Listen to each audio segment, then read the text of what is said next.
कोटी कोटी कृषकों अकाउंट को क्रेडिट हम 4000 टंका। 19तम किस्ती को नहीं बड़ अपडेट। सर्विसेस अपडेट अनुसार यही मासरे योग्य कृषकों अकाउंट 19तम किस्ती जमा हेब।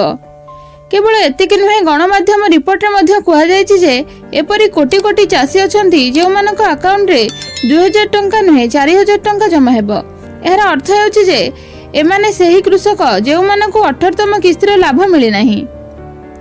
एथिसह सेमाने वर्तमान सरकारी नियम पूरण करिसेंती। कहुई जे एपरी चाषी को उभय किस्तिर लाभ मिलिब, अर्थात एही चाषी अकाउंट 4000 टंका जमा हेब।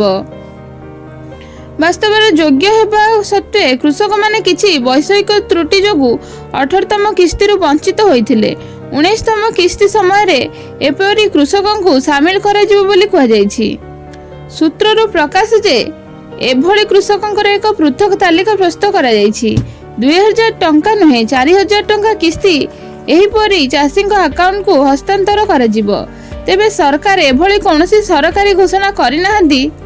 एही योजना रे बढ़ुथिबा ठकेई ठारू रोकिया पई सरकार 3टी नियम लागू करिसेंती, जहार समाप्ति प्रत्येक हिताधिकारी पई बाध्यतामूलक। जेउ कृषक माने एपर्यंत ई-केवाईसी करिनाहांती एहा तुरंत करंतु। यह व्यतीत उल्लेखयोग्य जांच करने मध्य आवश्यक। तृतीय गुरुत्वपूर्ण विषय होची आपनक बैंक अकाउंट को आधार लिंक करबा उचित।